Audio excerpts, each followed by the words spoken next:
वैसे तो विदेश है, वृंदावन भारत में तो बड़ी नियम से, यहाँ भी नियम से ही दी हमने, लेकिन यहाँ पे तप्त मुद्राएं नहीं दी, शीतल ही दे दें। तो उसमें बहुत समय लगा, फिर कमिटमेंट होते हैं, इनके घर जाना उनके घर जाना। हम ऐसे किसी के घर गए नहीं, पर आज जहाँ मेलबर्न में सबसे पहली बार आए, आज उनके घर पिछले साल जब आए थे, उनके यहाँ तो जाना बनता है क्योंकि लाल जी आए थे उनके यहाँ, तो आज उनके यहाँ गए, वो भी दूर था। फिर जब निकलते हैं तो फिर एक दो जगह हाथ पांव मारी आते हैं। 4 बजे तो हम वापस ही लौट के आए, हमने कहा हो गया काम। फिर लाल जी की सब व्यवस्थाएं की, सब भागे दौड़े आए हैं यहाँ पे, थोड़ा विलंब हुआ। हम ये बात क्यों बता रहे हैं? ठीक है, हमारा समय हम विलंब हुए, लेकिन विदेश में लोगों का समय बहुत बहुमूल्य। आप फिर भी बैठे थे आराम से बिल्कुल, और बाहर तक लोग बैठे हैं, उधर दूसरे हॉल में स्क्रीन लगी है, वहाँ लोग बैठे हैं, इतनी व्यवस्थित। आप लोगों ने हमारा चित्त जो है वो प्रसन्न कर दिया है कि भाई निश्चित ही आज हमारे गिरधर लाल जी आए, हम तो कह जाएंगे कि हे लाल जी, इनको तो ये जितने बैठे हैं सभागृह में, सब पर कृपा कर दी हो, इन सबको अनुग्रह कराना। जीवन की भाग दौड़ तो आपकी बंद होगी नहीं, जीवन के परिश्रम श्रम वो तो चलते रहेंगे, वो तो होता ही रहेगा। पर जो भी हो, पर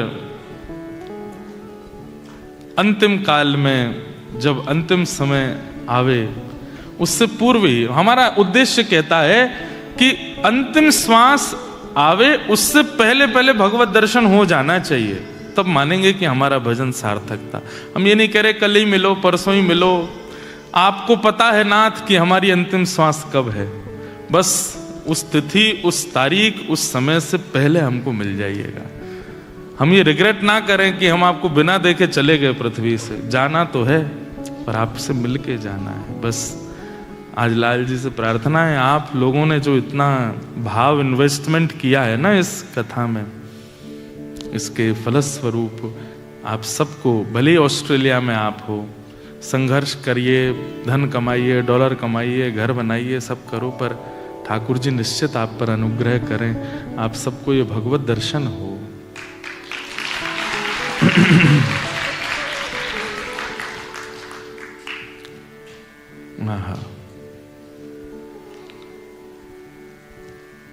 एक भाव है ना, उसमें एक बहुत अच्छी पंक्ति है, तुम हमारे थे प्रभु जी, तुम हमारे हो,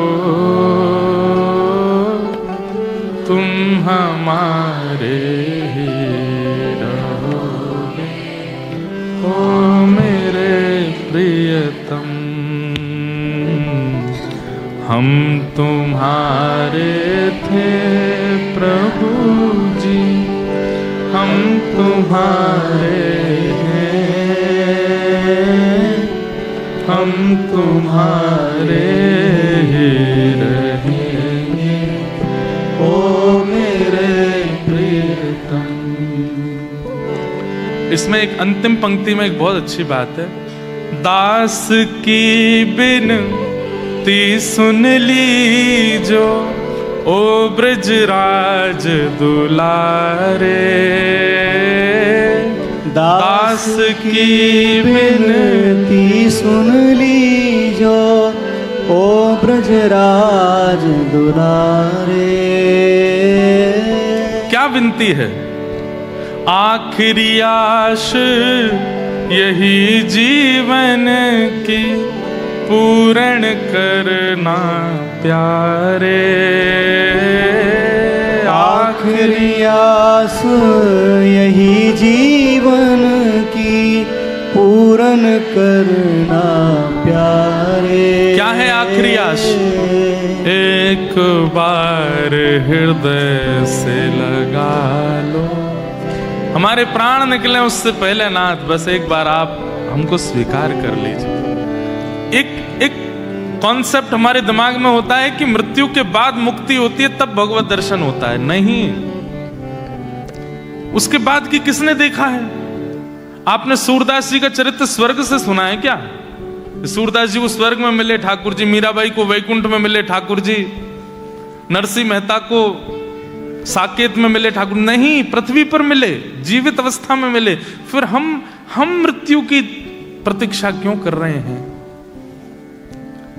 आखिरी आश यही जीवन की, पूर्ण करना प्यारे। आखिरी आस यही जीवन की, पूर्ण करना प्यारे। कैसे? एक बार हृदय से लगा लो, ओ मेरे प्रियतम। हाँ, एक बार हृदय से लगा लो, ओ मेरे प्रियतम। हम तुम्हारे थे प्रभु जी, हम तुम्हारे हैं, हम तुम्हारे रहेंगे, ओ मेरे प्रियतम।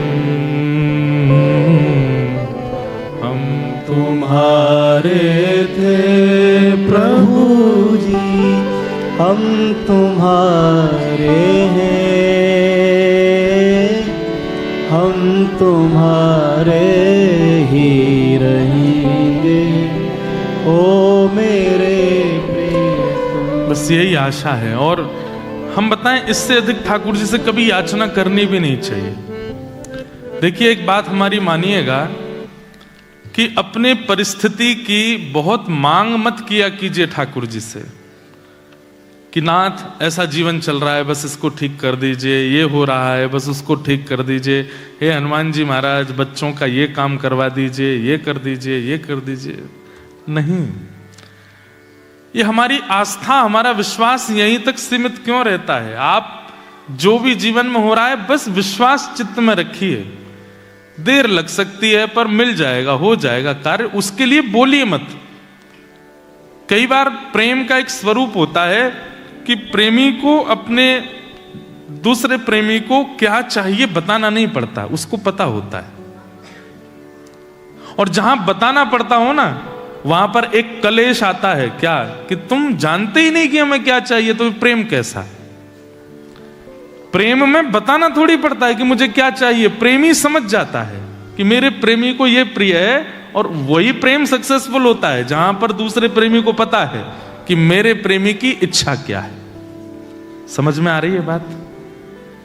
हम ठाकुर जी के प्रेमी हैं, क्या ठाकुर जी नहीं जानते हमारी इच्छा क्या है, हमारी जरूरतें क्या है, हमारी भलाई किस में है, हमारी योग्यता किस में है? सब जानते हैं। पर जब हम कह करके बताते हैं ना, तो एक बार एक ऐसा प्रसंग होता है कि प्रेमी ने तो बहुत अच्छा विचार किया था कि ऐसा ऐसा कुछ देंगे, लेकिन आप उस अच्छे अच्छे का विचार ना करके कुछ और ही विचार कर रहे हो, तो प्रेमी को इससे कष्ट होता है कि मैंने तो बहुत भला विचार किया था, लेकिन ये तो कुछ और ही सोचे बैठा है। इसलिए आज से एक नियम बनाइए, याचना मत कीजिए। जैसी स्थिति आ जाए, कितनी भी खतरनाक, आप हमसे ऑफ स्टेज पूछोगे ना तो हम हमको बहुत नियम बता देंगे। हाँ हाँ, घर में ऐसा चल रहा, अच्छा ठाकुर जी के लिए ये करो, ठाकुर जी। पर हम मन से नहीं बताते। मन से यूं लगती है क्यों इतनी याचना करनी। आपको क्या लगता है हमारे जीवन में कष्ट नहीं आते? सबके जीवन, इस संसार का नाम क्या है पता है शास्त्रों में? दुखालयम शाश्वतम। ये दुखालय है। जैसे भोजनालय में भोजन, जैसे विद्यालय में विद्या, जैसे कार्यालय में कार्य, वैसे ही भोजन दुखालय में दुख। हो ही नहीं सकता कि कोई दुख ना भोगे, सब दुख भोगेंगे। आपके जीवन में अगर दुख चल रहा है तो प्रतीक्षा करो, कुछ दिन बाद घट जाएगा। और आपके जीवन में अभी दुख नहीं आया तो प्रतीक्षा करो, आने वाला है, तैयार खड़ा है, बस थोड़ी एक करवट बदलेगा। इसलिए बच कोई नहीं सकता। हाँ, बस एक चीज हो सकती है क्या, मैं एक बात कहता हूं, भगवत कृपा से व्यास मंच से एक विषय मन में आता है कि भक्ति क्या है? एनेस्थीसिया का इंजेक्शन है। एनेस्थीसिया क्या होता है? सुन्न कर देता है, फिर काटो पीटो खून निकले कुछ नहीं पता चलता। ठीक वैसे ही भक्ति क्या है? बोले जो जीवन में भक्ति प्रारंभ कर देता है, जिसके जीवन में प्रेम लक्षणा भक्ति प्रारंभ हो जाती है, कष्ट आते हैं, विपत्ति आती हैं, लॉसेस आते हैं,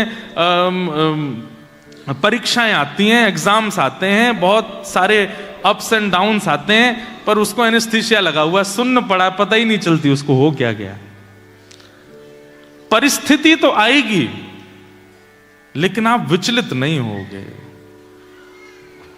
हमारी आपसे प्रार्थना है, अगर परिस्थिति आ रही है तो इसको ये समझ करके भोग लीजिए कि ठाकुर जी मेरे किए गए जितने कर्म हैं उन सबका बस हिसाब बराबर कर रहे हैं। और अगर परिस्थिति खराब नहीं आ रही है तो ठाकुर ये सोचना अभी लंबे जन्म लेने पड़ेंगे हमको, इस जन्म में नहीं तो अगले जन्म में भुगवाएंगे, फिर उसके बाद भुगवाएंगे। एक बार में ठाकुर जी भुगवा रहे हैं तो समझ जाओ कि बस निवृत्ति है, लास्ट है हमारा। ये बात सत्य है।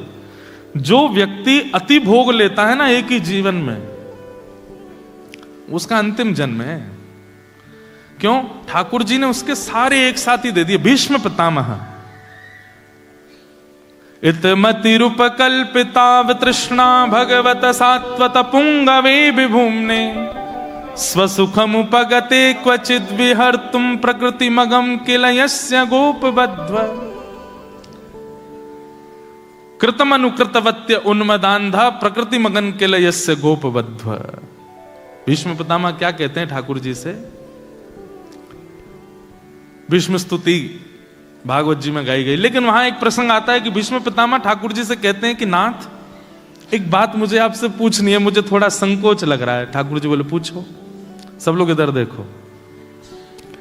भीष्म पितामह के शरीर में कितने बाण हैं ये कोई गिन नहीं सकता। गले से लेकर के पैरों तक बाणों से छन्नी बना दिया शरीर। और उस समय बाणों की सैया पर पड़े पड़े भीष्म पितामह ठाकुर जी से एक बात करता है, बहुत ध्यान से सुनना। भीष्म पितामह कहते हैं ठाकुर जी एक बात पूछूं? बोले पूछिए। मैं जब दुर्योधन के कर्मों की ओर देखता हूं, मैं जब दुशासन के कर्मों की ओर देखता हूं, मैं जब धृतराष्ट्र की विचारधारा को देखता हूं, मैं जब इन कौरवों के ऊपर दृष्टिपात करता हूं, तो मैं बहुत भला लगता हूं। और प्रभु आप भी जानते हैं, पूरी दुनिया जानती है, भीष्म पितामह कौरवों से भला नहीं है। भीष्म पितामह कितने ऋषि, कितने महर्षियों से भला है। मैं बाल ब्रह्मचारी हूं, मैंने विवाह नहीं किया, काष्ठ की स्त्री को भी कभी मैंने काम भाव से नहीं देखा। इतने आचरण में रहने वाला, इतने पवित्र जीवन को जीने वाला, इतनी शुद्ध विचारधारा रखने वाला, इतने नियम का पालन करने वाले व्यक्ति का आपने ये दुर्दशा की है। और भरी सभा में दुशासन द्रौपदी के चीरहरण कर रहा था, उसको एक बाण में मरवा दिया। दुर्योधन को एक गदा में मरवा दिया। और भीष्म पितामह जो इतने नियम कानूनों का पालन करता था, उसको आपने छन्नी बना दिया। प्रभु ये कैसा कर्मफल दिया आपने मुझको? मैं इतना बड़ा पापी तो नहीं था कि मेरे को ऐसी दुर्गति प्राप्त हो। कई बार ऐसा होता है ना कि किसी व्यक्ति की अकाल मृत्यु होती है और बहुत कई बार दुर्घटनाग्रस्त हो जाते हैं लोग, तो हम लोग सोचते हैं हाय राम, ऐसी मृत्यु किसी को नहीं मिले। हाँ? भीष्म पितामह के लिए उस समय वही चर्चा चल रही थी सब जगह, ऐसी मृत्यु भगवान किसी को नहीं दे। तब भीष्म पितामह ठाकुर जी से बोले मैंने क्या किया ऐसा जो आपने मुझे इतनी पीड़ा दी, इतना कष्ट दिया? तब इसके ठाकुर जी ने अनेक उत्तर दिए। उनमें से एक उत्तर ठाकुर जी क्या कहते हैं कि भीष्म पितामह, तुम्हारे 100 जन्मों का लेखा जोखा है मेरे पास में, और उन 100 जन्मों में तुमने जो जो किया अगर उन पर मैं दृष्टि डालूं तो तुमको अभी आगे 50 जन्म और लेने पड़ेंगे। लेकिन इस जन्म में मैं तुम पर इतना रीझ गया हूं, मुझे तुम इतने अच्छे लग गए और मुझे तुमको पृथ्वी में भेजने का मन नहीं है, इसलिए आगामी 50 जन्म में जितना भोगना था वो मैंने एक बार में ही भोगवा दिया। सारे कष्ट समाप्त, अब तुम 0/0 हो गए हो, अब तुम मेरे से दूर नहीं आओगे, पृथ्वी पर तुमको आना नहीं पड़ेगा, इसलिए इतने कष्ट दिए। समझ में आई बात? संकटों का आगमन, ये बात निश्चित है कि कर्मफल के रूप में आता है, लेकिन संकटों का भोग लेना हमारे लिए फायदेमंद है। हम निवृत्त हो रहे हैं, हमारा वो किया धरा जो है वो हिसाब बराबर हो रहा है, उससे बचने का प्रयास मत करो। बोलो गंगा मैया की, बोलो बद्री विशाल भगवान की, श्रीमन्नारायण भगवान की। आज हमारा परम सौभाग्य, देखो भारत में तो कथाओं में महापुरुषों का आगमन होता है, लेकिन आज ऑस्ट्रेलिया में महापुरुष पधारे हैं। हमारे भारत में जलूर धाम के पूज्य बड़े महाराज जी, परम पूजनीय प्रातः स्मरणीय श्री अमृतानंद जी महाराज, और छोटे महाराज जी श्री अनंतानंद दास जी महाराज आज हमारे मध्य पधारे हैं। एक बार सब लोग करतल ध्वनि से महाराज जी का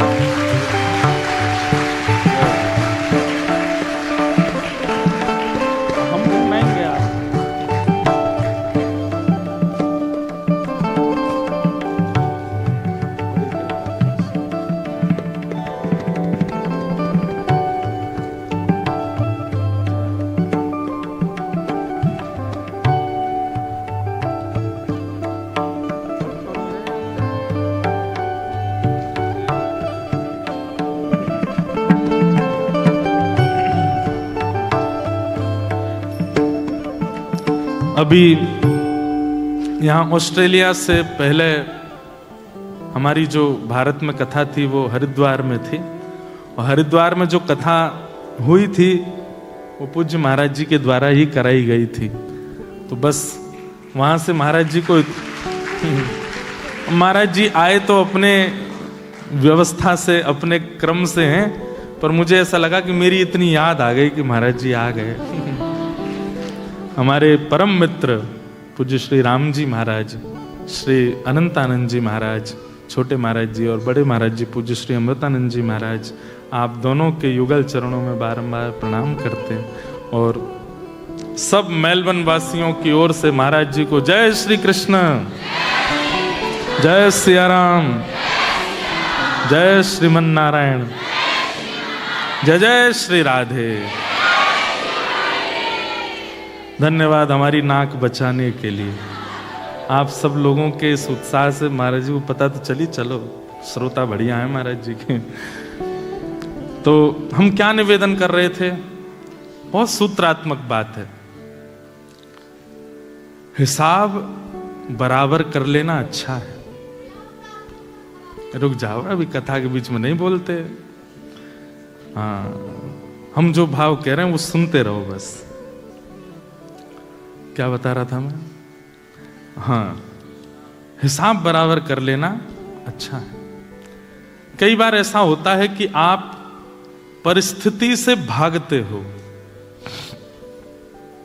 और भागने के लिए कई उपाय अपनाने लगते हो। इनके यहां ये बांध आओ, उनके यहां ये कर आओ, चौराहे पे ये धर आओ, घर में ये कर आओ, ऊपर यूं कर लो। फिर अब तो आज शंकर जी का दिवस है, महाशिवरात्रि पर आज कई लोगों के व्रत होंगे और कई सोमवार व्रत रखेंगे, श्रावण के सोमवार, महादेव को रिझाने के लिए। हे महादेव, हमारे काल हर, कष्ट हर, दुख हर, दारिद्र हर, सब हर लो, हमारे सब ले जाओ नाथ। एक बात कभी लॉजिकली सोचिए कि महादेव, ठीक है आपका हमने कुछ लिया तो कहीं तो रखूंगा, जगह होगी रखने की तो ही तो रखूंगा। महादेव शमशान में रहते हैं, जगह कहाँ उन पे, सब लेके कहाँ जाएंगे। तो इतना लोग कई बार यत्न करते हैं, प्रयास करते हैं। हमारे हाथ में देखो, आपको एक भी अंगूठी नहीं दिखेगी, एक भी नहीं है। इसका मतलब ये नहीं कि अपनी उतार के फेंक दो ना, हमारे कोई आपको गंडा ताबीज दिखेंगे। सबसे बढ़िया ताबीज, सबसे बढ़िया गंडा एक है, तुलसी की माला पहन लो गले में, इससे बढ़िया कुछ नहीं है। और सबसे बढ़िया उपाय, सबसे बढ़िया टोना, सबसे बढ़िया टोटका, सबसे बढ़िया नियम एक ही है कि कृष्ण नाम को जीभ पर विराजमान कर लो। आप कहेंगे कि इससे किसका भला हुआ? वाह, प्रहलाद जी महाराज। किसका भला हुआ? प्रहलाद। दंता गजानां कुलिशाग्र निष्ठुर शीर्णायते ते नवलम्बमैतत् महाविपत्ताप विनाशनोऽयं जनार्दनानुस्मरणानुभाव। वाह। एक पिक्चर आ रही है अभी 25 जुलाई को, महाअवतार नरसिम्हा, तो उसको जरूर देखने जाना। उसके जो सारे मेकर्स हैं वो हमसे मिलने आए थे वृंदावन। वो हमसे मिलने इसलिए आए थे, बोले महाराज जी हम कोई अपनी प्रशंसा के रूप में नहीं कह रहे हैं, पर वो हमसे एक बात बोले, महाराज जी हमने ये मूवी बनाई और इसमें प्रहलाद जी के, नृसिंह भगवान के उन लीलाओं का, उन चरित्रों का हमने वर्णन किया जो कहीं नहीं है, मतलब जिसको लोगों ने ज्यादा सुना नहीं। बोले विष्णु पुराण से, भागवत जी से, आदि आदि उनसे हमने इसको निकाला। मैंने कहा अच्छा। बोले फिर हम आपसे मिलने इसलिए आए कि हमने आपका एक पॉडकास्ट देखा और आप उसमें वही सारी बातें बता रहे थे, तो हमने कि यार हमारी स्क्रिप्ट किसने लीक कर दी जाके। मैंने कि सुनो आप जहाँ से स्क्रिप्ट बना रहे हो वो पूरी भागवत जी हमारे पास है, वहाँ से हम अध्ययन कर लेते। तो बोले फिर हमारी इच्छा हुई कि भाई जो हमने इतनी छुपा छुपा के बातें प्रकट की पिक्चर में, वो इन महाराज जी को कैसे पता है। मैंने कि देखो सब ये तो भागवत जी की कृपा है, तो पिक्चर देखने जरूर जाना, बहुत अच्छी। अभी उसका जो ट्रेलर लॉन्च हुआ वो भी हमने अपने मंच पे ही किया, 3D में है। और जैसी मैं कथा करते समय प्रहलाद जी का चिंतन करता हूँ, प्रहलाद जी बिल्कुल वैसे ही हैं उस पिक्चर में, 3D है। और उसका नियम उन्होंने ऐसा रखा है जो मेकर्स हैं कि कहीं भी थिएटर में वर्ल्ड वाइड वो पिक्चर लगेगी, आपको शूज उतार के अंदर जाना पड़ेगा। और दूसरा नियम, जैसे थिएटर्स में नेशनल एंथम होता है तो सब खड़े होते हैं, बोले हमने ये भी निवेदन किया है कि जब महाअवतार श्री नृसिंह भगवान प्रकट हों तो सब लोग हाथ जोड़ के अपने स्थान पर खड़े होकर उनको वंदन करें। तो हमने उनकी इस भावना का मान करते हुए मैंने कहा भाई मैं उस समय कनाडा में रहूंगा, लेकिन मैं जरूर वहां देखने जाऊंगा और ऑस्ट्रेलिया से लोगों को कह के जाऊंगा कि आप लोग जरूर देखने जाइएगा उस पिक्चर को। तो ये हमने नाम क्यों लिया? श्री प्रहलाद जी महाराज 5 वर्ष की अवस्था में इतना संकट आ गया, किसी बालक ने अपनी इतनी अल्प अवस्था में संकट नहीं देखा होगा जितना प्रहलाद जी ने देखा। लेकिन श्री प्रहलाद जी महाराज केवल हरि नाम लेते हैं, और उनके जो मारने का प्रयास करते थे राक्षस, वो कहते तेरे पास क्या है, तू बच क्यों जाता है? तो प्रहलाद जी कहते महाविपत्ताप विनाशनोयम जनार्दनानुस्मरणानुभाव। बड़ी बड़ी विपत्तियों का नाश करने वाले जनार्दन भगवान का केवल नाम मेरे पास है और कुछ मेरे पास, मैंने तो देखा भी नहीं वो हैं कैसे, उनका रूप कैसा है, केवल उनका नाम गाता हूं मैं। भैया यही टोना, यही टोटका, यही नियम, यही सब चीजों को किनारे धर दो, विश्वास के साथ हमारी इस कथा की हमको दक्षिणा दे दो, सब चीज किनारे धर दो। आज ही केवल नाम भगवान को अपनी जीभ पर विराजमान कर लो और विश्वास के साथ बस नाम रटते चलो, काम करते चलो, नाम रटते चलो, हर समय कृष्ण का ध्यान धरते चलो, मुरली वाले को मन से रिझाते चलो, कृष्ण गोविंद गोपाल गाते चलो। सुख में फूलो मती, दुख में भूलो मती, प्राण जाए मगर नाम भूलो मती, काम की वासना को मिटाते चलो, कृष्ण गोविंद गोपाल गाते। चलते फिरते उठते बैठते खाते पीते, मेलबर्न में, सिडनी में, कैनबरा में, तस्मानिया में, न्यूजीलैंड में, कहीं चले जाओ, जिस देश में जिस वेश में परवेश में रहो, राधा रमण राधा रमण राधा रमण कहो, जिस देश में जिस वेश में परवेश में रहो, राधा राधा राधा रमण कहो। हम आपकी मजबूरी समझते हैं, आपको पार्टीज अटेंड करनी पड़ती हैं, आपको कभी कभी अनुचित कपड़े पहनने पड़ते हैं, आप ऐसे देश में रहते हो। कई बार आपको ऐसे लोगों के बीच में जाना पड़ता है जो गौ मांस तक खाते हैं, लेकिन केवल हमारी इतनी प्रार्थना है, कहीं जाओ कहीं बैठो कुछ भी करो, राधा रमण राधा रमण राधा रमण राधा, ये मन में चलते रहने दो। इसका त्याग आप अपने आप अनुभव करेंगे, इसी से ही सब कुछ मंगल होता चला जाएगा।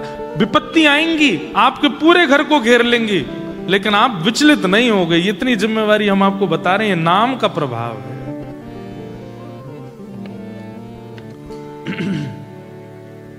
मीराबाई को विष तक पिला दिया गया। जब मीराबाई के पति की मृत्यु हो गई, मेरा चरित्र सुनिए एक बार, बहुत सुंदर है। यही जो महाअवतार नरसिम्हा पिक्चर बना रहे हैं, यही लोग हमारी मीरा चरित्र सुन के मीराबाई की एक पिक्चर बना रहे हैं। बहुत सुंदर चरित्र। मीराबाई ने विवाह मन से नहीं किया, केवल मां की राजी के लिए किया, और पहले ही अपने पतिदेव से कह दिया कि हम आपकी कोई भी पत्नी इच्छा पूरी नहीं कर सकती, अगर मंजूर हो तो ब्याह करो। लेकिन धन्य है भोजराज जिनसे ब्याह हुआ मीराबाई का। उन्होंने मीराबाई से पता है क्या कहा? बोले मैं आपसे ब्याह इसलिए नहीं कर रहा कि मेरे घर पत्नी आवे, तो बोले मैं इसलिए आपसे ब्याह कर रहा हूं कि हमारा मेवाड़ जो है ना, वो प्रसिद्ध है राजाओं के लिए, वो प्रसिद्ध है योद्धाओं के लिए, उसकी प्रसिद्धि हो जाए एक भक्त के लिए, इसलिए मैं आपसे ब्याह कर रहा हूं कि आप मेरे साथ चलें और मेवाड़ की भूमि को एक भक्त की उपस्थिति की प्रसिद्धि करावें। मेवाड़ केवल योद्धाओं का आना जाना होता है, मेवाड़ केवल बड़े बड़े वीरों का आना जाना होता है, मेवाड़ में भक्तों का आगमन प्रारंभ हो जाए, इसलिए मैं एक भक्त के चरण पड़वाना चाहता हूं। इसलिए मीराबाई ने ब्याह किया था।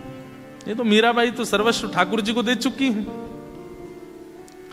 लेकिन कुछ दिन बाद ही जब पतिदेव की मृत्यु हो गई, तो उनकी ननद और देवर बहुत प्रताड़ना करते थे, बहुत कष्ट देते थे मीराबाई को। लेकिन मीराबाई सहती थी, बस रहती थी, क्योंकि संसार का नियम है कि विवाह के बाद रहना पड़ता है गृहिणी को अपने ससुराल में, इसलिए रह रही थी, प्रतीक्षा कर रही थी कि कोई कह देगा, कोई आज्ञा करेगा तो ही जाऊंगी, अपनी इच्छा से नहीं जाऊंगी। इतना सहा मीराबाई ने, विष पिला दिया।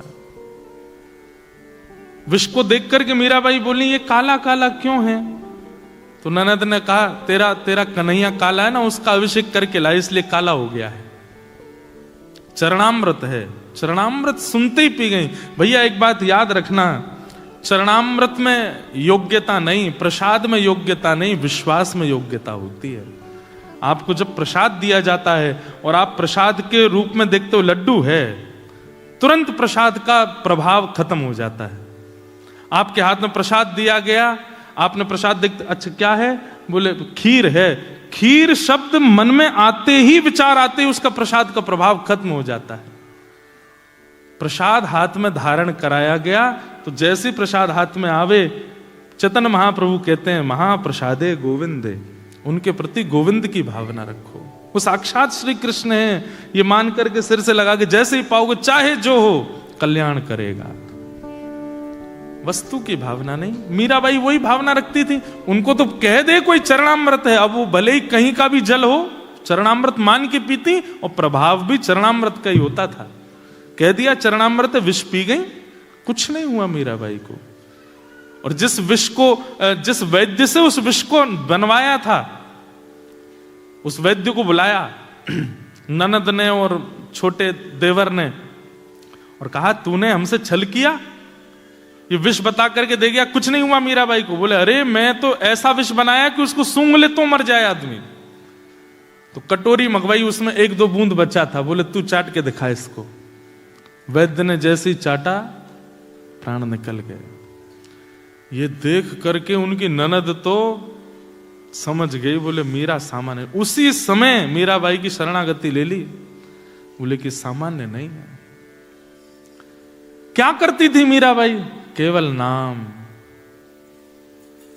मेरे तो गिरधर गोपाल, दूसरों न कोई, जाके सिर मोर मुकुट, मेरो पति सोई। केवल कृष्ण नाम गाते हैं और सेवा करते हैं। आप क्यों भटक रहे हो इतनी प्रपंचों में, इतनी व्यवस्थाओं में, इतने ये करो वो करो, इससे ये हो जाएगा, इससे यूं बन जाएगा, इससे ये हो जाएगा, इससे यूं होता है। अरे नाम का आश्रय ले लीजिए और उस नाम को अपना जीवन अर्पित कर दीजिए, फिर देखिए चमत्कार होते जाएंगे, आपको पता भी नहीं चलेगा। नाम आश्रय हो जाए। तो आज बहुत सारे प्रश्न आए हैं। आज गिरधर लाल जी भी आए हैं और आज रास भी होना है। आप लोग तैयार होके भी आए हैं। मेरी तरफ से आप लोगों के लिए, हाँ, सब बांट ले जाना। महाराज जी ने हमको दिया, हम आपको दे रहे हैं। आज भी कई सारे प्रश्न आए हैं, पर हमारी बड़ी गंदी आदत है, हम एक संग इतना जल्दी पढ़ नहीं पाते। अब आप 20 प्रश्न दे गए यहाँ पे। तो प्रणाम guruji, my question is, if Ram and Ravan prayed to Shiv, why weren't they friends? Ram और रावण दोनों ने जब शिव की आराधना की तो वो मित्र क्यों नहीं थे? अब आप एक बात सुनिए, जरूरी नहीं है कि एक की आराधना करने वाले एक से होते हैं। घर में रहने वाले सदस्य एक ही अन्न का सेवन करते हैं, पर एक भाई थोड़े तेज हो गए, एक भाई थोड़े सामान्य हो गए। ये सब तो विचारधारा पर। दूसरी बात, इधर देखो, ध्यान से सुनो कथा। आज लास्ट है, हम चले जाएंगे, फिर सुन लो क्या बता रहा था। हाँ, दूसरी बात, एक की आराधना करना ये बड़ी बात नहीं है, किस भावना से कर रहे हो ये बड़ी बात है। आपकी इच्छा क्या है? रावण शिव की आराधना करता है और उसके प्रति इच्छा क्या है? मैं अजर हो जाऊं, मैं अमर हो जाऊं, मैं शक्तिशाली हो जाऊं, मैं बलवान हो जाऊं, मैं ऐसा हो जाऊं, पूरा विश्व थर-थर कांपे, आदि आदि आदि। और राम जी किस लिए आराधना करते हैं? निराकार मोंकार मूलम तुरीयम, गिरा ज्ञान गोतीतमीशं गिरीशं, करालम महाकाल कालम कृपालम, गुणागार संसार पारम नतोहम, नमामि शमीशा निर्वाण रूपम, विभुम व्यापकम ब्रह्म वेद स्वरूपम। सीता जी का हरण हुआ, आपने कहीं सुना कि महादेव महादेव मेरी पत्नी कहाँ है, मुझे ढूंढ के लाके दे दो, हे महादेव कृपा करो, मेरे को मेरी सीता से मिलवा दो? राम जी रोए नहीं, पुरुषार्थ किया, परिश्रम की, सेना बनाई, लेकर के आए, रोए नहीं महादेव के पास जाकर के। वो बात अलग है कि वहां पर रामेश्वर भगवान की स्थापना की। रामेश्वर भगवान का मतलब क्या होता है? रामस्य ईश्वर, राम जी कहते हैं जो मेरे भी ईश्वर हैं मैं उनको प्रणाम करता हूं। ऐसा कह करके रामेश्वर भगवान की स्थापना की तो महादेव प्रकट हो गए। बोले ये गलत परिभाषा है, मैं इनका ईश्वर नहीं हूं। बोले राम जिसके ईश्वर हैं वो रामेश्वर है। राम जी कहें नहीं मेरे ईश्वर जो वो रामेश्वर, महादेव कहें नहीं नहीं राम जिसके ईश्वर वो रामेश्वर। दोनों में लड़ाई हो गई वहीं पर। बोले नहीं मानोगे आप? बोले बिल्कुल नहीं मानूंगा, तुम मेरे ईश्वर हो। महादेव बोले नहीं नहीं नहीं आप मेरे ईश्वर हो। ब्रह्मा जी प्रकट हो गए, बोले लड़ो नहीं, हम बताते हैं रामेश्वरम का मतलब क्या। बोले क्या? बोले जो राम है वही ईश्वर है और वही ईश्वर ही शिव है।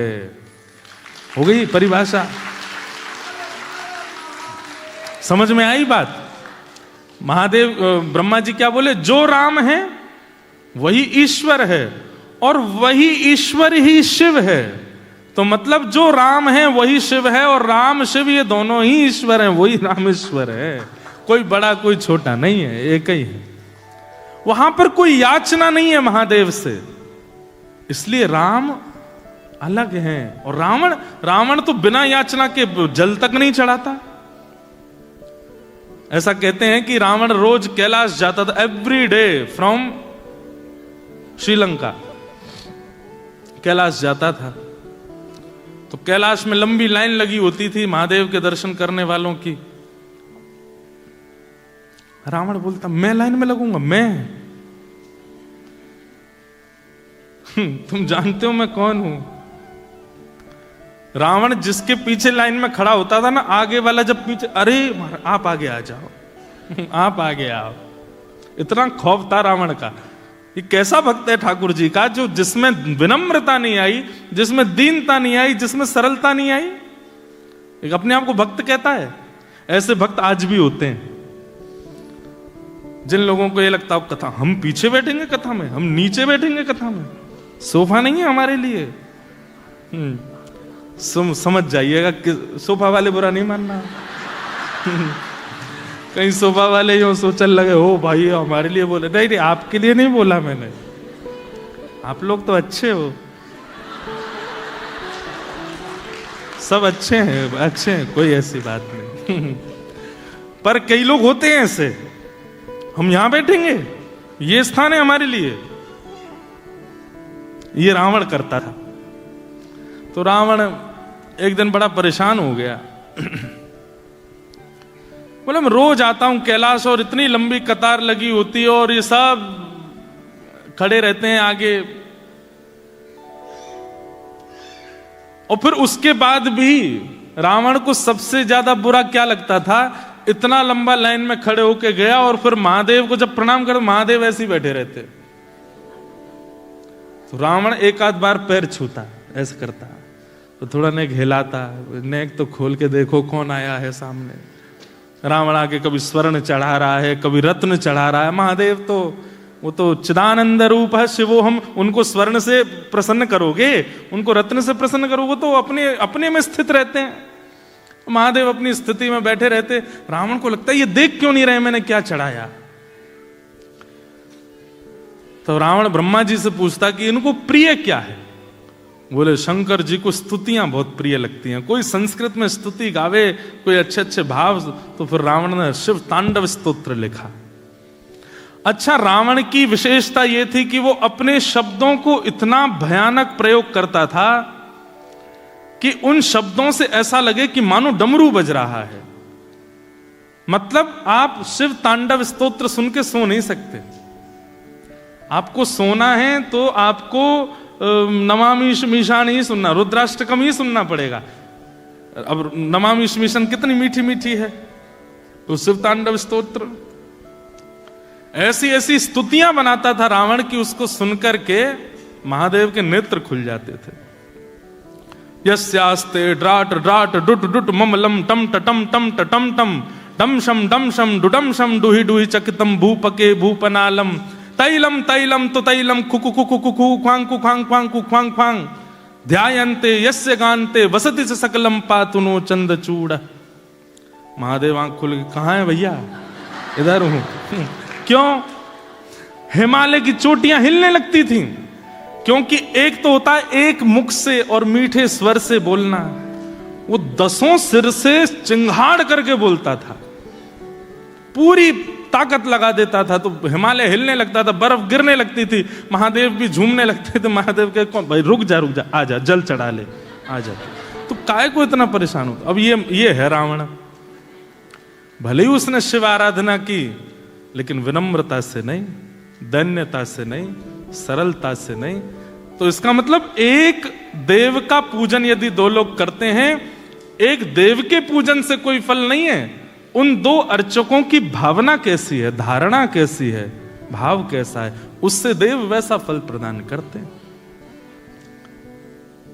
शिव कैलाशों के वासी, धौली धारों के राजा, शंकर संकट हरना।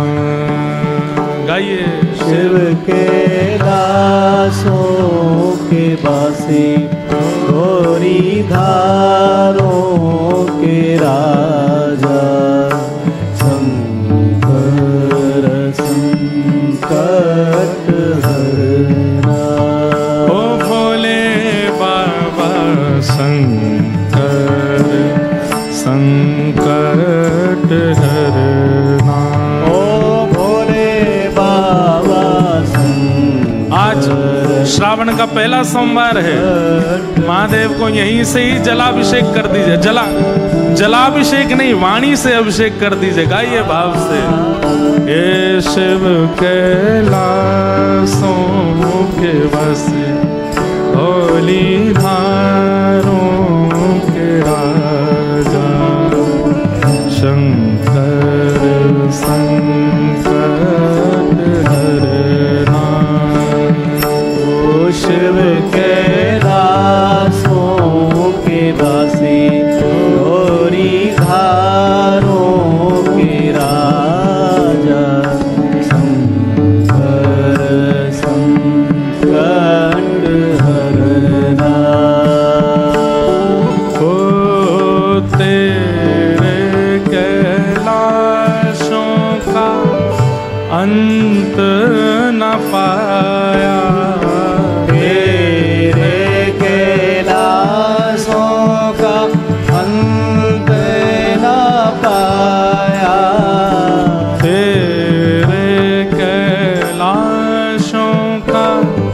अंत न पाया, तेरे कैलाशों का अंत न पाया। अंत बेअंत तेरी माया, ओ भोले बाबा। अंत बेअंत तेरी माया। शिव कैलाशों के वासी, धौली धारों के राजा, शंकर संकट हरना। शिव कैलाशों के वासी, धौली धारों के राजा,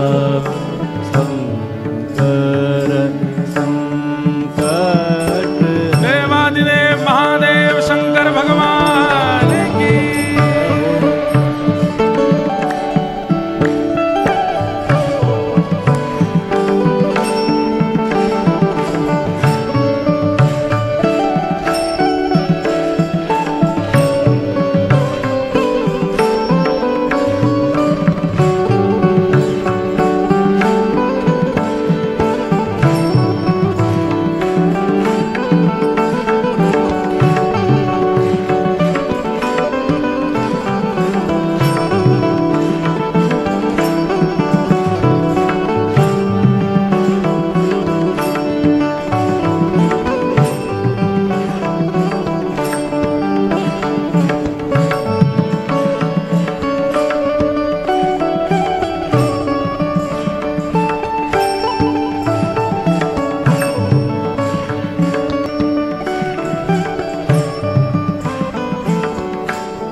पत्तियां भांग धतूरा, बेल की पत्तियां भांग धतूरा, शिव जी के मन को लुभाए। ओ भोले बाबा शिव जी के मन को भाए। हाँ भोले बाबा शिव जी के मन को लुभाए।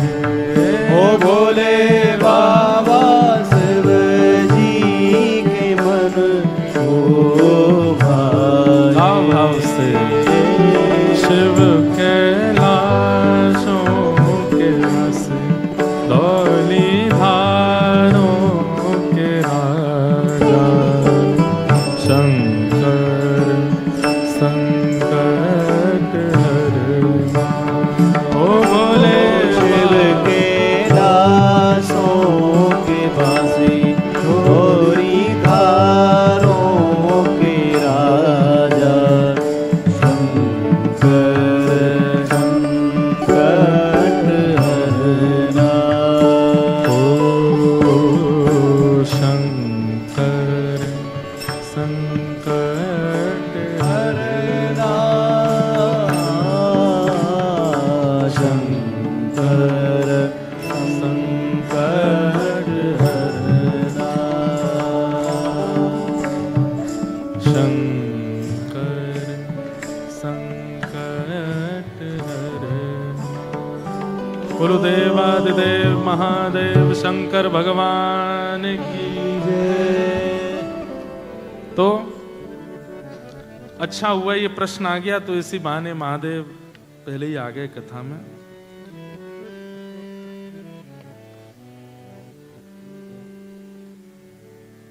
किसी ने कहा कि कल आपने विरह के बारे में बताया, लेकिन अगर किसी को विरह की अनुभूति ही ना हो, क्योंकि उन्हें हमेशा ऐसा लगे प्रभु निरंतर हमेशा उनके साथ हैं, निरंतर उनके सर पर उनका हाथ है। अब आगे मैं बाद में पढ़ूंगा, पहले यहीं पे ही एक बात बता दूं। घड़ा होता है ना, घड़े से पानी तभी छलकता है जब वो पूरा भर जाता है। आधे में भी पानी तो होता है लेकिन छलकता नहीं है। और कई बार ऐसा होता है कि जो टोंटी होती है, टोंटी समझते हो? समझते हो ना? समझते हो? जो जिससे घड़े में, अब यहाँ घड़ा ही नहीं होता होगा, क्या समझोगे हैं? यहाँ घड़ा होता है, होता है। वाह भैया। तो घड़े में अगर टोंटी थोड़ी ऊपर लगी हो और पानी उससे नीचे लेवल पे हो, तो आप कितना भी खोल लो नहीं निकलेगा, उसको पूरा भरना पड़ेगा, तभी मध्यस्थ की टोंटी जो होगी वहां से जल बाहर आ सकता है। आपको भले ही कितना भी अनुभव होता है कि ठाकुर जी आपके साथ हैं, ठाकुर जी आपके साथ लीला कर रहे हैं, संयोग भी अगर हो रहा होगा तो भी नेत्र सजल तो होते होंगे। भगवत कृपा अगर परिपूर्ण रूप से होगी तो उसका प्रमाण सजल नेत्रों से ही होगा। विरह का मतलब केवल याद में तड़पना नहीं होता। कई बार कई लोगों को इस बात का भी विरह होता है कि नाथ मैं योग्य नहीं हूं, आप मुझ पर इतनी कृपा कर क्यों रहे हो? मैं कहीं भी मंदिर में जाता हूं, आप मुझे दिख जाते हो, मैं तो लायक ही नहीं हूं नाथ। जिनको नहीं मिलते वो ना मिलने के लिए रोते हैं, जिनको मिलते हैं वो इसलिए रोते हैं कि आप, मैं हूं ही नहीं लायक, मुझे क्यों सब जगह अनुभव करा देते हो आप। तो आपको यदि अनुभव हो रहा है बहुत अच्छी बात है, आपको ठाकुर जी का अनुभव होता है कि ठाकुर जी सचल हैं, मेरे साथ लीला कर रहे हैं आदि आदि, पर फिर भी अब ये लाला मेरो एक ऐसा चित्र बना के लाया हुआ है और वहां में भिंडला सखा लग रहा हूं मैं और वहां के ऊपर मोर पंख और लगा दियो, और जैसे ही मैं कोई बात करूं ये जो दिखा दे, मैं ठाकुर जी को देख के कथा करूं, अल्लाह दे दो, आ जाओ, दे दो दे दो।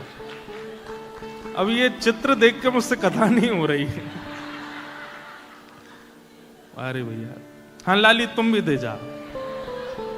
बड़े प्यारे प्यारे लाला बालक, देखो छोटे छोटे बालकों में ऑस्ट्रेलिया में संस्कार आ रहे हैं। देखो ये देखो महाराज, डाका डॉन। बहुत बढ़िया। हाँ ये अच्छा है, देखो दोनों ही अच्छे हैं। हाँ लाला, ओ भैया लाला, ठीक है ठीक है, हाँ बैठ जाओ बैठ जाओ, बहुत बढ़िया। अब लाली, अब बाद में लेंगे आपसे, इनको भी बैठा लो, थोड़ी देर कथा सुन लो। आइए पधारो।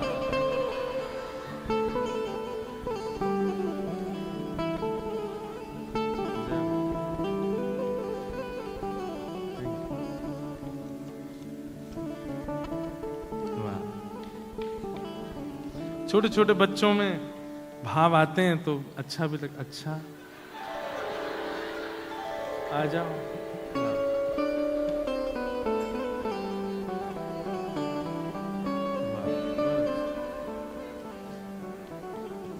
तो हम क्या कह रहे थे?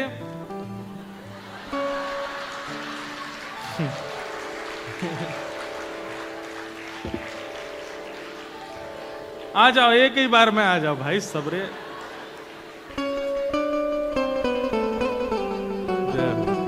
अरे भाई सब लाए हो क्या?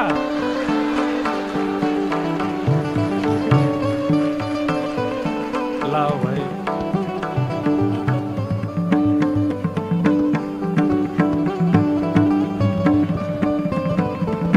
वाह वाह।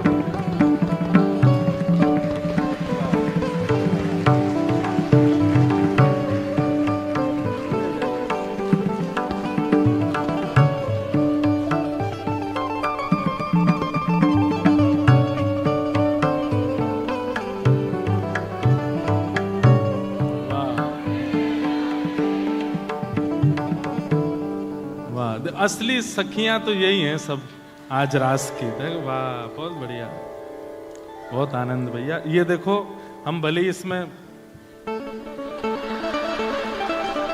वो बेचारी अकेली नहीं आई, दादाजी को संग लेके आई।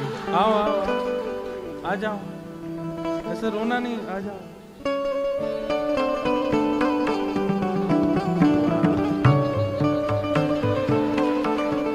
भाई एक बार ये टीवी घुमा देना जरा, जनता की ओर घुमाओ, हम दिखाएं तो सही कैसे कैसे बन के आए हैं ठाकुर जी। मीराबाई के हृदय के ठाकुर जी देखे आपने? गोपाल भट्ट गोस्वामी के हृदय के ठाकुर जी देखे हैं? राधा वल्लभ लाल जी, श्री हरिवंश महाप्रभु के, इन बच्चों के हृदय के ठाकुर जी देखो।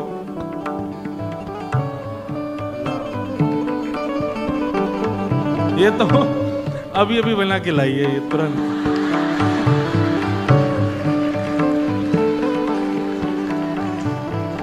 हाँ तो भाई दिखाना, हाँ कहाँ, यहाँ दिखाना है। तुम तो आगे से हट जाओ। ये देखो,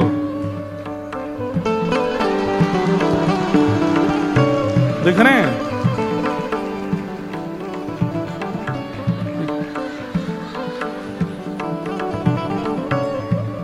ये ऑस्ट्रेलिया के हरिवंश महाप्रभु के ठाकुर जी हैं। ये देखो महाप्रभु जगन्नाथ।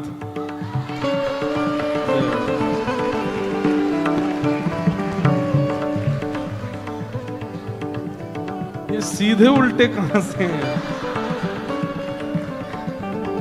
नहीं, स्वरूप तो ऐसे सीधा है पर खड़े ऐसे हैं। बहुत बढ़िया। ओहो, ये देखो चितचोर प्रभु।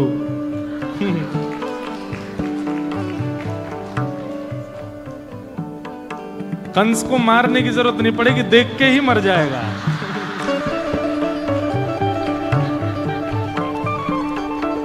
वाह, ये देखो किशोरी जी, कितनी प्यारी किशोरी जी, प्यारे से ठाकुर जी।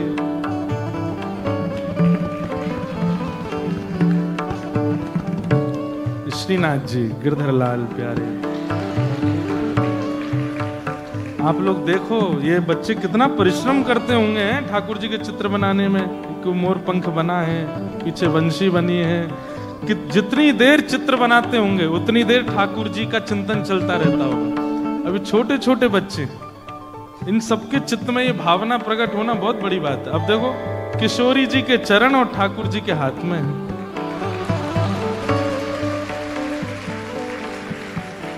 और लिखा है किशोरी तेरे चरणन की रज पाऊं।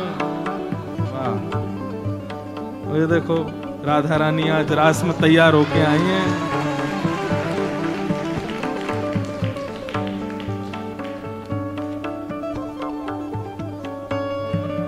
ये देखो कितने प्यारे ठाकुर जी। ये क्या कर रहे हैं पता है? ऐसे ऐसे कर रहे हैं। ऐसे ठाकुर जी जीभ निकाल के ऐसे कर रहे हैं। कितने प्यारे ठाकुर। और ये राका डॉन लास्ट में। बोल वृंदावन बिहारी लाल की जय हो भैया। ऑस्ट्रेलिया के सब बालकन की जय हो और इन बालकन के माता पिता की भी जय हो। ऐसे बालक आपके यहाँ जैसे मानो छोटी छोटी कर्मा बाई, करमेती बाई, ध्रुव प्रहलाद जैसे आपके नन्हे नन्हे बालक हैं। अब देखो पीछे से और आ रहे हैं। अब बैठ जाओ, फिर बुलाएंगे। अभी लंच टाइम में बुलाऊंगा मैं। अभी बैठो, डिनर टाइम पे। अभी कथा चल गई। हाँ, कथा कहाँ चल रही थी? महादेव। नहीं, किसी का प्रश्न पढ़ रहा था मैं। हाँ, ठाकुर जी का अनुभव होता है, विरह नहीं होता। आदि आदि सब भाव थे। अब हम प्रश्नों को सबको प्रणाम करते हैं। जो कथा क्रम हमारा चल रहा है उसको पूरा कर देते हैं और फिर रास में प्रवेश करेंगे। वृत्रासुर भगवान की स्तुति गा रहा है और वृत्रासुर ने ठाकुर जी की स्तुति गाते हुए निवेदन किया कि हे नाथ, समंज सत्वा विरहई एकांक्षे।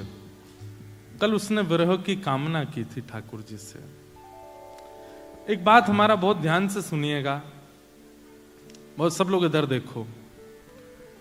विरह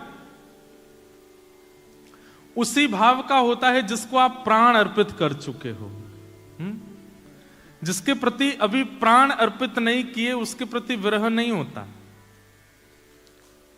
चाहे वो संसार में कोई व्यक्ति हो, चाहे वो परमात्मा हो, जिनको आप अपने प्राणाधार मान चुके हो, विरह उन्हीं के लिए होता है।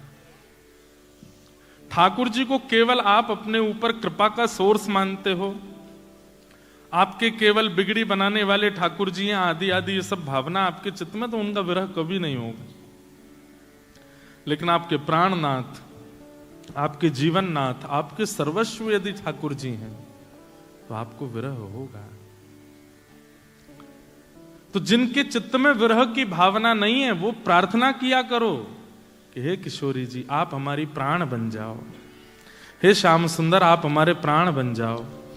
हम जिसको अपने प्राण मान लेते हैं फिर उसको पाने के लिए दिन रात एक कर देते हैं।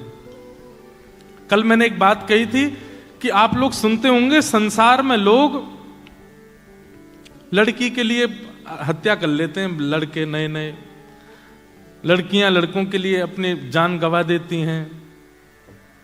चलो यहां तक भी ठीक समझ आ जाती है बात। धन के लिए लोग अपने हत्या कर लेते हैं, अपने प्राण त्याग देते हैं, आत्महत्या कर लेते हैं। क्यों? पैसा नहीं था हमारे पास। इन सबको आप प्राण मान सकते हो, श्याम सुंदर को प्राण नहीं मान सकते। कभी किसी ने कभी आज की डेट में आपने ऐसा सुना? ऐसा करना नहीं कोई। राधा रमन जी के दरबार पर खड़ा हो गया वो छुरी लेकर, बोले हे राधा रमन लाल मिलो नहीं तो मैं प्राण त्यागूं। नहीं दिखा होगा। राधा वल्लभ जी के आगे कसम खा रहा हो यदि 3 दिन में नहीं आए मेरे पास तो जमुना जी में कूद जाऊंगा। किसी सुना आपने? अभी तक नहीं सुन सकते। मैं कह दूं कान पकड़ के सॉरी बोलते हुए, कोरा नाटक करते हैं हम लोग, प्राण मानते ही नहीं ठाकुर जी को। चैतन्य महाप्रभु, कहाँ मोर प्राण नाथ मुरली बदन, कहाँ जाऊं कहाँ पाऊं ब्रजेंद्र नंदन। चैतन्य महाप्रभु गाते हैं जगन्नाथपुरी में रहते हैं, गंभीरा में। अर्धरात्रि में जैसे मानो उनको स्वर सुनाई देने लगता है वंशी की धुन का, दौड़ पड़ते हैं। सब शिष्यगण पीछे दौड़ रहे हैं रोकने के लिए, संभालने के लिए, लेकिन चैतन्य महाप्रभु विरह आतुर होकर के दौड़ पड़ते हैं और बस गाते हैं, कहाँ मोर प्राणनाथ मुरली बदन, कहाँ पाऊं कहाँ जाऊं ब्रजेंद्र नंदन। बंगला भाषा में है कीर्तन।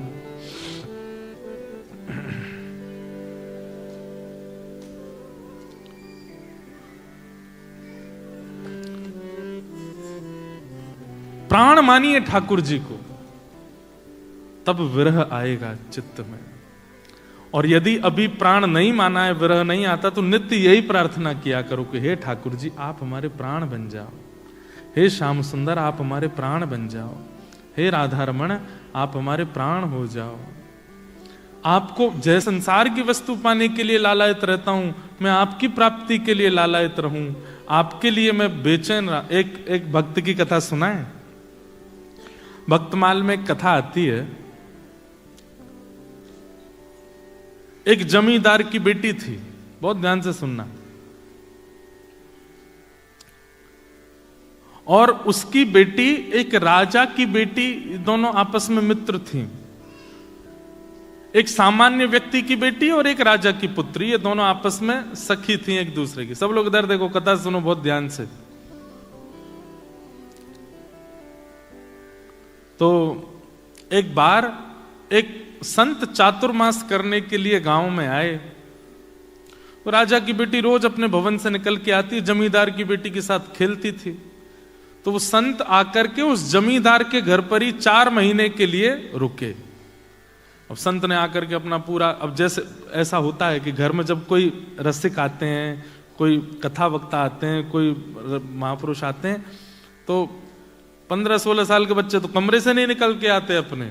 छोटे छोटे बच्चे होते हैं ना, वो देखेंगे अब ये क्या कर रहे हैं, अब इनके ठाकुर जी को कैसे बिठा रहे हैं। कई घरों में हम जाते हैं, हमारे लाल जी संग जाते हैं, छोटे छोटे बच्चे आके हम बैठ जाएं, हम देखें आप कैसे श्रृंगार करोगे। तो फिर श्रृंगार देखते, उनकी इतनी रुचि होती है ठाकुर जी की सेवा में, उनको लगता है ये खेल सबसे अच्छा है। वो बारबी वगैरह को, डॉल को तैयार करती है ना, तो उनकी रुचि बन जाती है कि इनको हम तैयार किया करें। एक घर में एक बालिका थी, वो अपने ठाकुर जी की सेवा करती थी। तो मैं भी उस घर में रुका हुआ था। तो एक दिन वो सेवा कर रही थी और उसके बगल में छोटी सी लाली बैठी थी। तो मैं देख रहा था ये क्या चल रही है चर्चा। तो वो जो बड़ी बालिका जो सेवा कर रही थी ठाकुर जी की, वो छोटी वाली उससे कहती है, ये बोलते क्यों नहीं है? तो बड़ी वाली बोली, बोलते हैं, तू बात तो कर। तो छोटी वाली बोलती है, कन्हैया आप कैसे हो? तो जो बड़ी वाली थी जो सेवा कर रही थी, वो छुप करके बोलती है, मैं अच्छा हूं। और वो छोटी सी जो है ना, वो उसको लगा कि यही बोले। फिर वो बोलती, ओ ये तो बोल रहे थे। बोले हाँ, ये ऐसी बात करते, बात किया कर। तो ऐसे विश्वास जगाया जाता है बच्चों के चित्त में। फिर जब वो अपनी अवस्था में आ जाएं, फिर उनको कथा में लाओ, उनको ज्ञान दो, भगवत गीता का ज्ञान दो, भागवतम पढ़ाओ, ऐसे ऐसे करके फिर उनकी भक्ति को और जागृत करो। पर बाल्यावस्था, ये जो छोटे छोटे बच्चे आए ना, ये इस अवस्था में अगर भक्ति आपने सही रूप में दे दी, वो जाएगी नहीं। तो वो दोनों बालिका, एक जमींदार की बेटी और एक राजा की कन्या, खेल रहे थे। उसी समय जमींदार के घर एक महापुरुष आए चातुर्मास के लिए। तो संत अपनी बढ़िया ठाकुर जी निकाले, पूरी पिछवाई लगाई, उनका सिंहासन रखें, उस पर इत्र लगावें, अपने शालिग्राम भगवान को विराजमान करें, पंचामृत अभिषेक करें। अब ये दोनों कन्या द्वार पर खड़ी खड़ी देख रही थी। और फिर इन दोनों ने एक दूसरे को देख के बोला, ये वाला खेल हम भी खेलेंगे, ये खेल बहुत अच्छा है। तुलसी तोड़ के लाओ चढ़ा दो, पुष्प तोड़ के लाओ चढ़ा दो, इत्र से भगवान को बिल्कुल शाइन चिकने कर दो, और उनके 2 तिलक ऐसे लगा दो, माला पहना दो, आरती कर दो, फिर भोग लगाओ, जैसे हम खाते हैं वैसे इनको खिलाओ। ये खेल बहुत अच्छा, हमको भी खेलना है। और वो दोनों बोली कि पहले सीख तो लें। तो रोज जाकर के बैठ जाती उन महापुरुष के पास और पूरी सेवा देखती कैसे करते हैं ये, और एक दूसरे से फिर बात करती, ऐसे करना है, फिर ऐसे करना है। वो बोलती ऐसे नहीं, बीच में ये भी तो करना है। बोले हाँ हाँ ये भी करना है। 4 महीने उनके देखने में ही निकल गए। अब 4 महीने बाद महापुरुष का जाने का समय आया। जैसे ही जाने को तैयार हुए तो अपने ठाकुर जी समेटने लगे। सवेरे सवेरे दोनों लाली आई, आकर के जैसे देखा तो पिछवाई उतारी जा रही है, सिंहासन बंद किया जा रहा है, ठाकुर जी उठा के बक्सा में धरे जा रहे हैं। दोनों रोने लगी। बोले ये क्या हो रहा है? बोले अभी ये महाराज जी जा रहे हैं। इतना रोई, फूट फूट करके उन महाराज जी के चरणों में छोटी छोटी लाली गिर गई। वो बोले महाराज जी आप चले जाओ, पर अपने ठाकुर जी हमको दे जाओ। हमने पूरी सेवा सीख ली इनकी, हम पूरे 4 महीने हम यही तो करती थी कि आप कैसे करते हो। तो महाराज जी छोटी सी लाली है, 4-5 साल की दोनों की आयु, कैसे करेंगी सेवा? आप हमसे पूछ लो, एक एक बात हमको पता है। सुबह इतने बजे उठाना है, फिर उसके बाद ठाकुर जी को दूध का भोग लगाना है, दूध के भोग के बाद फिर उनको गर्म जल से स्नान कराना है, फिर पंचामृत से स्नान कराना है, फिर शुद्ध वस्त्र से पहुंच करके इत्र लगाना है, फिर तिलक लगाना है, फिर उसके बाद ठाकुर जी को तुलसी अर्पित करनी है, फिर पुष्प चढ़ाना है, फिर भोग बना करके पधराना है। सब आता है हमको, आप अपने ठाकुर जी हमको दे जाओ। और कोई अपने ठाकुर जी कैसे दे सकता है? महाराज जी तो परेशान हो गए। बोले ये क्या होगा? भक्तमाल में कथा है। तो वो महाराज जी बोले बड़ी विडंबना। तो वो जमींदार आ गया। बोले महाराज मेरी बेटी को ना दो चलेगा, दूसरी राजा की बेटी है, अगर इसको नहीं दिया आपने और इसने जाके कहीं शिकायत अपने पिता से कर दी तो आप भी जानते हैं कि राजा की कहां तक पहुंच है। अगला चातुर्मास देख नहीं पाओगे आप। तो बोले हम तो गलत फंस गए। और बोलिए सुनिए, अगर आपने राजा की कन्या को दे दिया और मेरी कन्या को नहीं मिले तो फिर इन दोनों में वैसे कलेश चलेगा, तो राजा मेरी पुत्री और मुझको नगर से बाहर कर देंगे। बोले तुम जब तक यहां रहोगे कलेश करेगी तुम्हारी बेटी कि मुझे दो तो तुम भी बाहर जाओ और हम महाराज सब बिगड़ जाएगा। ठाकुर जी तो फिर आ जाएंगे जीवन में, इनको दे जाओ हमारी बेटियों को। संत बोले ये कोई ऐसे खिलौना है ये दे जाओ? मैं कैसे 50 साल से सेवा कर रहा हूं मैं इनकी, ऐसे कैसे दे जाऊंगा? तो बोले आप ही सोच लो फिर क्या करना है।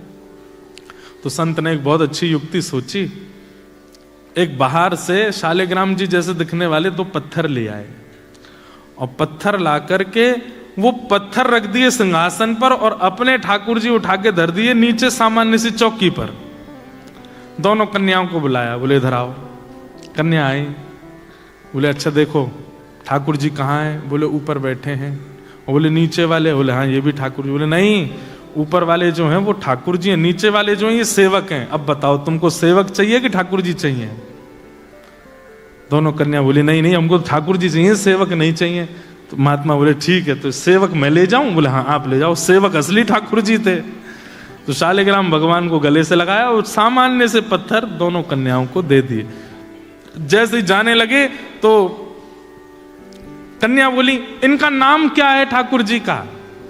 तांगा में बैठे बैठे महाराज जी बोल गए सिलपिल्ले भगवान। कौन से भगवान? उड़ीसा में बच्चों को पिल्ले कहते हैं। क्या कहते हैं? अब मैं गलत हूं तो पता नहीं, पर मैंने सुना है। तो सिलपिल्ले भगवान। अब आप सोचना, ना कोई संप्रदाय है, ना कोई पद्धति है, ना कोई नियम है, ना किसी भी प्रकार का क्रम है, ना भगवान असली के हैं, केवल सामान्य गली का पत्थर है। नामकरण गुरुजी कर गए। अब वो सूबेदार की जो बेटी थी जमींदार की, वो अपने घर में सेवा करती और जो राजा कन्या थी वो अपने राजभवन में सेवा करती। और दोनों जब मिलते तो अपने अपने सिलपिल्ले भगवान की बात करते। आज तेने क्या किया? आज मैंने खीर का भोग लगाया, आज मैंने गुड़ का भोग लगाया, आज मैंने ये किया, आज मैंने वो किया। और दोनों बड़ी प्रसन्न। अब एक दिन क्या हुआ, जो जमींदार था उसका छोटा भाई, वो उससे बहुत बैर मानता था अपने बड़े भाई से। उसने कहा, पैसे देकर के चोरों को बुलाया और कहा इसका पूरे घर का सब सामान चोरी करके और ले जाओ और पीछे से मेरे घर में धर देना। लोगों को तो यही पता चलेगा चोरों ने चोरी की, ये थोड़ी पता चलेगा मैंने करवाया। तो चोर गए, आधी रात में पूरा घर चोरी कर लिया, उसमें सिलपिल्ले भगवान और ले गए जमींदार की बेटी के। अब सुबह उठते ही पूरा घर तो रोवे कि हमारे चांदी के बर्तन चले गए, हमारे सोने चले गए, हमारे आभूषण चले गए, हमारे तखत चले गए, हमारे बिस्तर चले गए, ये चले गए। और वो कन्या रो, मेरे भगवान सिलपिल्ले चले गए, मेरे सिलपिल्ले कहाँ चले गए? उन्होंने कुछ खाया नहीं होगा, सुबह से भूखे बैठे होंगे बेचारे, सुबह उठते ही दूध पीते हैं, नहीं पिलाऊं तो रोते हैं, कहाँ चले गए होंगे? पिताजी मेरे सिलपिल्ले भगवान लाओ, मेरे सिलपिल्ले भगवान लाओ। पिताजी बोले, यहां पूरा घर लुट गया, तेरे को वो पत्थर की पड़ी है? बोले, पिताजी पत्थर नहीं है मेरे भगवान सिलपिल्ले हैं, वो खाते हैं, मैं खिलाती हूं उनको, उन मेरे साथ बैठते हैं, बात करते हैं मेरे से। बंधुओं, परिवार का जो विरह था वो तो 2-3 दिन में कम सा हो गया, लेकिन उस कन्या का नहीं हुआ। वो तो रो रो करके बेहाल, भोजन पानी छोड़ दिया, रोने लगी, बोले मैं प्राण त्याग दूंगी मेरे अगर परमात्मा नहीं आए तो पिता ने कहा, देख ये सब किया धरा तेरे चाचा का है, और हम सब जानते हैं कि सारा धन उसने अपने घर में धर रखा है, लेकिन क्या बताएं समाज में उसकी छवि बढ़िया है, इसलिए कोई मानेगा नहीं, चोरों का इल्जाम लगा रहे हैं, चोर ले गए। लेकिन तू तो उसकी भतीजी है, तुझ पे तो थोड़ी दया आएगी उसको, तू चली जा, उसके घर जाके कहते, चाचा जी कुछ 2 चाय मत दो, मेरे भगवान दे दो। तो बेटी चली गई, चाचा जी हमें पता है चोरी आपने करवाई हमारे घर में। ये सुनते ही चाचा तो बरसने लगा, तुझे किसने कहा मैंने चोरी करवाई है? बोले, मैं आपको दोष देने नहीं आई हूं, मेरे सिलपिल्ले भगवान भीतर है, उनको दे दो, बाकी कुछ 2 चाय मत दो। तो चाचा ने सोचा, अगर मैंने सिलपिल्ले दे दिए तो प्रमाणित हो जाएगा ना कि चोरी मैंने ही करवाई है, ऐसे कैसे दे दूं? तो व्यंग में चाचा बोले, तेरी भक्ति बहुत है, तू अपने घर से चल के यहां तक आई है, तो चल अपने सिलपिल्ले भगवान को बुला दे, अगर वो घर में हो तो खुद निकल के आ जाएंगे बाहर, इतना तो कर ही सकते हैं। और कहते हैं श्री नाभा गोस्वामी जी, उस कन्या ने आर्त भाव से नेत्रों में अश्रु भराए और दोनों भुजा खड़े करके, हाथ कांप रहे हैं, पैर कांप रहे हैं, होठ फड़फड़ा रहे हैं, हे मेरे सिलपिल्ले नाथ, यदि मैंने भाव से आपकी सेवा की हो, यदि मैंने आपसे बहुत प्रेम किया हो, यदि आपकी सेवा में कोई चूक ना की हो, तो आप चल करके बाहर आ जाओ। इतना कहते ही वो सामान्य सा पत्थर हवा में तैरता हुआ आया और आकर के उस कन्या के हृदय से आकर के लग गया। सब देखते रह गए और सिलपिल्ले भगवान आकर के उस कन्या के हृदय से चिपक गए। बंधुओं, वो चाचा ने जब देखे कि अपने आप भीतर से पत्थर उड़ करके आया और आके हृदय से लग गया, वो तो तुरंत नतमस्तक हो गया। बोले कि जिस घर में ऐसी भक्त कन्या है उस घर से मैं विद्रोह मानूं?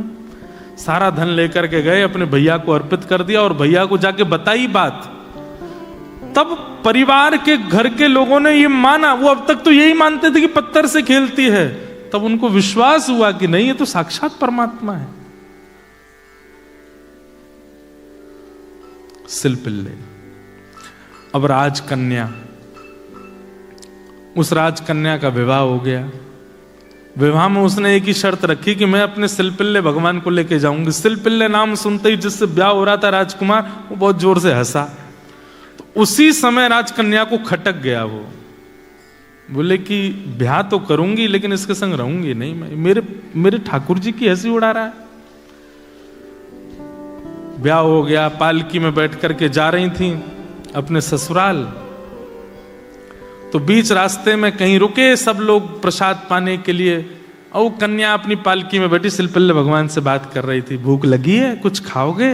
अरे आज तो बहुत थक गए होंगे आप, अब मैं अभी पहुंच जाएंगे, फिर वहां बना करके खिलाऊंगी, रास्ते में नहीं खाते, झूठा कूटा हो गया होगा, ऐसे ऐसे बात कर रही थी। तो राजकुमार, उसने सोचा सब लोग व्यस्त हैं, मैं जाके पालकी में बैठूं, थोड़ी देर बात तो करूं इससे, अभी तक मुझसे बात नहीं करी इसने।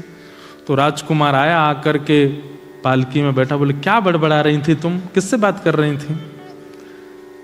तो अपने ठाकुर जी को ऐसे डलिया में, सुंदर पात्र में ठाकुर जी थे, हृदय, मेरे प्राणनाथ, मेरे जीवननाथ, मेरे सर्वस्व, मेरे प्राणाधार, मेरे जीवनधार सिलपिल्ले। बोले सुन, तू कुछ भी बोला कर, ये प्राणनाथ मत बोला कर, तेरा प्राणनाथ मैं हूं। 7 फेरे होने के बाद जीवन भर तेरा प्राणनाथ मैं रहूंगा, ये पत्थर को प्राणनाथ मत बोला कर। ये सुनते ही राजकन्या तो पहले ही चिड़ी बैठी थी उससे। बोले तुम प्राणनाथ कैसे हो सकते हो? तुमको अपने प्राणों की पता है? तुमको अपने प्राणों का भरोसा है कब चले जाएं? तुम मेरे प्राणों के नाथ बनोगे? अरे ये तो संसार समाज है, यहां विवाह करना पड़ता है कन्या को, तुमसे ब्याह कर लिया है मैंने, वास्तव में तो मेरे सिलपिल्ले भगवान तुम पर कृपा करने के लिए जा रहे हैं, तुम मेरे प्राणनाथ नहीं हो सकते। संसार के लिए पति बन गए हो, पर मेरे पति, जगत पति तो मेरे सिलपिल्ले भगवान है। ये सुनकर के राजकुमार को क्रोध आया, तुरंत सिलपिल्ले भगवान जो उसके थे पत्थर उठा करके उस सरोवर में फेंक दिया। बोले ले, तेरे प्राणनाथ डूब गए नदी में, बुला ले अब ये सुनकर के तो वो राजकन्या रोने लगी। दौड़ करके अपने प्राण त्यागने के लिए जैसे ही जाने लगी, सबने रोक लिया, जो राजा थे, रानी, सबने उसको रोका, पकड़ा। वो चिल्ला चिल्ला करके कहे मेरे प्राण चले गए, अब मैं जीवित नहीं रह सकती, अब मैं जीवित नहीं रह पाऊंगी। यहां राजकुमार ने कहा उनमें प्राण है, वो तेरे प्राणों की रक्षा करते हैं, तूने इतना सब कुछ दिया उनके लिए, आज वो इतना नहीं कर सकते कि वो तुझसे दूर हो गए तो अपने आप तेरे पास आ जाएं? पुकार ले, अगर हैं भगवान तो आ जाएंगे। यहां पर राजकन्या ने भी उसी विश्वास के साथ, उसी भाव के साथ पुकारा, हे मेरे सिलपिल्ले नाथ, यदि मैंने आपकी बड़े भाव से सेवा की हो तो मेरे पास आ जाओ। देखते ही देखते उस सरोवर में से अपने आप ठाकुर जी बाहर आए और आकर के उस राजकन्या के हृदय से लग गए, स्वीकार कर लिया। सब देखते रह गए। भाव के वश में है भगवान, भाव नहीं तो हर मंदिर में दीखत बस पाषाण, भाव होए तो जित देखूं तित प्रगट होए भगवान, भाव के वश में है भगवान। देखने वालों के लिए गंगा एक नदी भी हो सकती है, लेकिन मानने वालों के लिए वो मां है। देखने वालों के लिए केवल वो प्यास बुझाने वाली हो सकती है, पर मानने वालों के लिए वो मुक्तिदायिनी है। हमारा धर्म, हमारा सनातन मानने पर निर्भर करता है, विश्वास पर निर्भर करता है। यहां कई बातें लॉजिकल नहीं होती, और हर बात का एक बात सुनिएगा, ज्ञान को लॉजिकली बताया जा सकता है, वैराग्य को लॉजिकली प्रस्तुत किया जा सकता है, पर प्रेम का कोई लॉजिक नहीं होता। और जिस प्रेम में लॉजिक मांगा जाता हो वो प्रेम नहीं है। फिर हमारा भक्ति भाव प्रेम पर निर्भर करता है, और प्रेम विरह से पुष्ट होता है। वृत्रासुर ने भगवान से विरह मांगा। अंतिम श्लोक में वृत्रासुर कहते हैं कि ममत्तम श्लोक जनेषु सख्यम संसार चक्रे भ्रमतस्व कर्म भी तन्माययात्मात्म जदागरागे स्वासक्त चित्तस्य नाथ भूया। हे नाथ, ममत्तम श्लोक जनेषु सख्यम। वृत्रासुर कहते हैं कि नाथ, आपके जो परम भागवत भक्त हैं, अगर मैं उनका दास ना बन सकूं तो कम से कम उनका सखा बन जाऊं। मेरे संबंध के रूप में, मेरे सखत्व के रूप में संसारी लोग ना मिलें, आपको भजने वाले मेरे सखा मिलें। मैं एक बात कथा में कहा करता हूं बंधुओं, पत्नी वो श्रेष्ठ नहीं जो सुंदर है, पत्नी वो श्रेष्ठ नहीं जो आपकी बात मानती है, पत्नी वो श्रेष्ठ जो आपको ठाकुर जी के समीप ले जाती है। बच्चे वो श्रेष्ठ नहीं जो पढ़ाई में बहुत अच्छे हैं, कमा कमा करके आपको देते हैं। बच्चे वो श्रेष्ठ जिनकी वजह से आप कथा में आते हो। संबंध संसार का कोई भी वो अच्छा है जिससे आप ठाकुर जी के समीप पहुंचे हो। और जिस व्यक्ति ने केवल व्यसन की समीपता दिलाई हो, जिस व्यक्ति ने केवल आपको संसारी चल तुझे न्यूजीलैंड की वो वाली चीज खिला के लाता हूं, ऐसे सखा होते हैं कोई? चल तुझे वहां घुमा के लाते हैं, तो नई ब्रांड वाली पीला पानी आया पिला के लाता हूं, ये कोई सखा? सखा तो वो श्रेष्ठ जो कहे अरे महाप्रभु जगन्नाथ रथ यात्रा कर रहे हैं, चल तुझे दिखा के लाता हूं। आप कहो अरे बहुत भीड़ होगी भाई, कैसे? अरे जीवन भर क्वींसलैंड देख लेंगे, जीवन भर ऑस्ट्रेलिया घूम लेंगे, अमेरिका देख लेंगे, एक बार देवों के देव, नाथों के नाथ, अनाथों के नाथ जगन्नाथ जी को रथ में तो देख लें एक बार, चल जगन्नाथ यात्रा। ऐसे मित्र को गंडा बांध देना, बोले जीवन में तेरी मेरी यारी कभी खत्म नहीं होगी, तू मेरा सबसे अच्छा सखा ठाकुर जी के पास ले जा रहा है। जिसने फोन करके आपको कहा हो कि भैया इंद्रेश जी आ रहे हैं, मेलबर्न में कथा है, सुनने आना तुम। आपने कहा भाई कौन इंद्रेश जी कौन? अरे रुक जा, लिंक भेजता हूं यूट्यूब की, देख एक बार। सुनने आइयो? अरे मैं तो बहुत व्यस्त हूं। अरे ठीक है यार, शनिवार रविवार है, एक दिन सोमवार है, एक दिन का बनाता हूं। और आप आ गए कथा में। तो जिस सखा ने आपको बुलाया, भले ही कथा से कोई फर्क पड़ा हो नहीं पड़ा हो, लेकिन वो सखा बहुत अच्छा है जिसने आपको कथा में बुलाया, जो ठाकुर जी का सामीप्य प्रदान करवा रहा है, जो ठाकुर जी के समीप लेके जा रहे हैं, वो सबसे वही बात यहां पर कह रहे हैं। एक रामायण की चौपाई, मानस जी की चौपाई मुझे याद नहीं, याते भलो नरक को वासा, दुर्जन संग न देह विधाता। हाँ, सत्संगी का हमको कभी संग ना मिले, इससे बढ़िया तो हमको नरक मिल जाए, लेकिन कभी गैर सत्संग ना मिले। तो इसलिए यहां पर क्या कह रहे हैं कि ममत्तम श्लोक जनेषु सख्यम। वृत्रासुर कह रहे हैं नाथ जाते जाते एक कामना और पूरी कर जाओ। बोले क्या? आपको जो भजने वाले हैं, आपका जो स्मरण करने वाले हैं, उनको मेरा सखा बना दीजिए, वो मेरे सखा बन जाएं। बोले उससे क्या होगा? बोले जब आपको भजने वाले मेरे सखा बन जाएंगे तो उन सखाओं का जब मैं दर्शन करूंगा, जब मैं उनके पास बैठूंगा, जब वो मेरे समीप आएंगे, उनका दर्शन, उनका स्मरण और उनकी वार्ता से ही मेरे ना जाने कितने पाप नष्ट हो जाएंगे। चलती फिरती गंगा है ऐसा मित्र जो ठाकुर जी की याद दिलाता हो, ठाकुर जी के समीप ले जाता हो, ठाकुर जी की बातें बताता हो। वो सबसे अच्छा सखा है, वो सबसे अच्छी पत्नी है, वो सबसे अच्छा जीव है, उसका त्याग मत करना।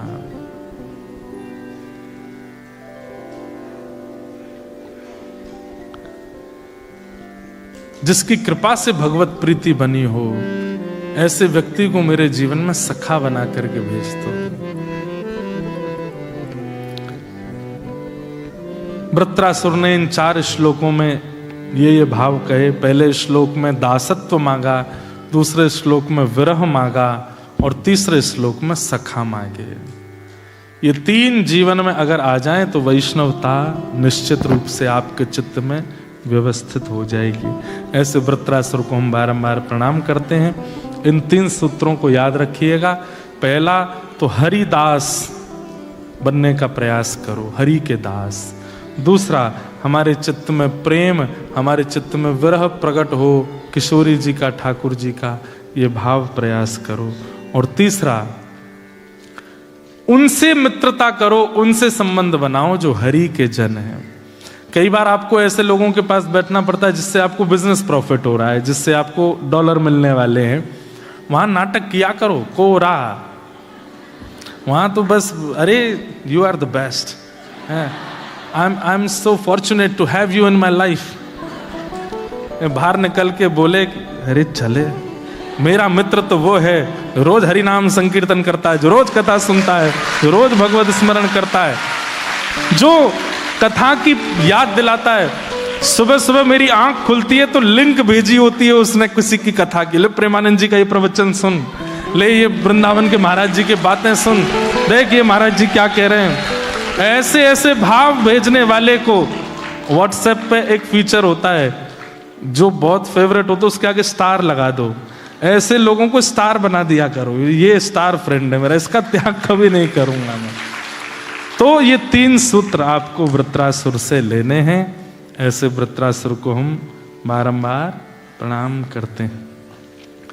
आइए अब रास में हम लोग प्रवेश करेंगे।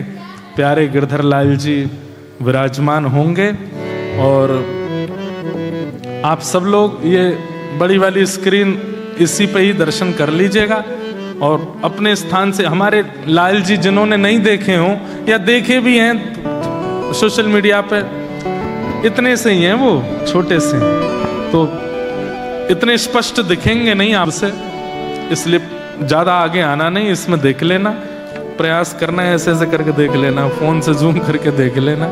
छोटे से लाला हैं हमारे, अभी विराजमान हो रहे हैं। आप सब लोग तब तक रास की भूमिका में प्रवेश करो।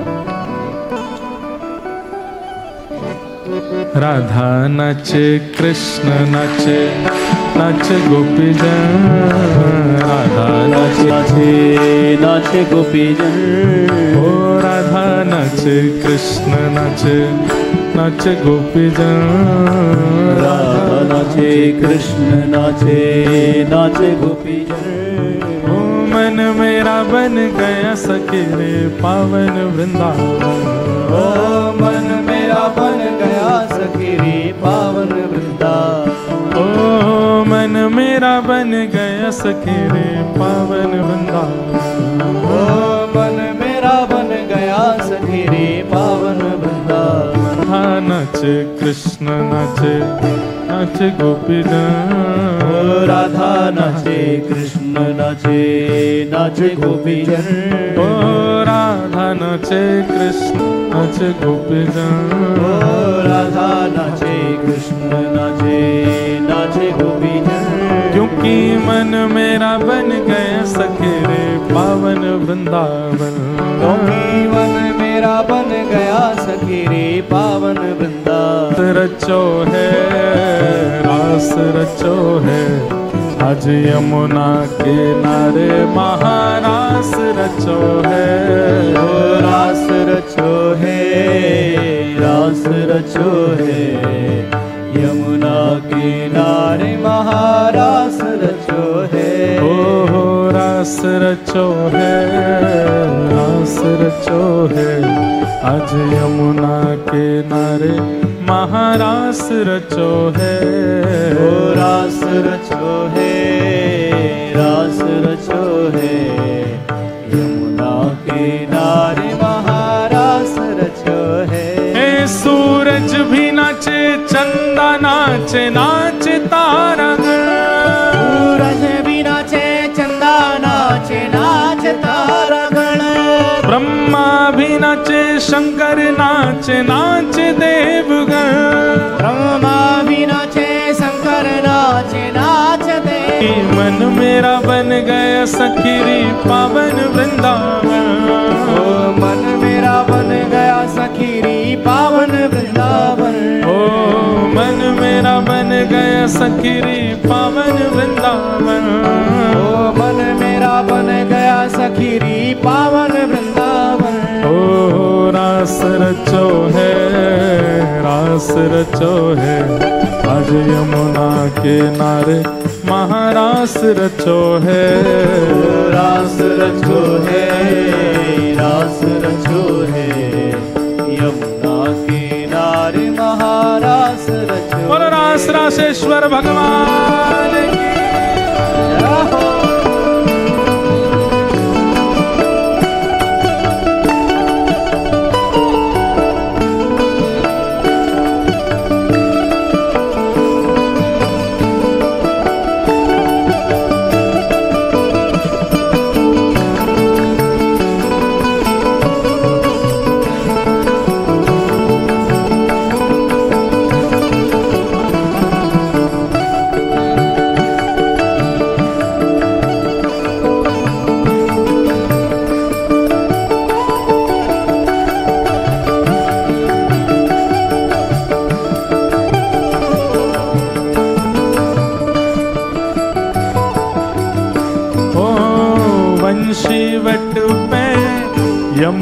कान्हा रास रचावे।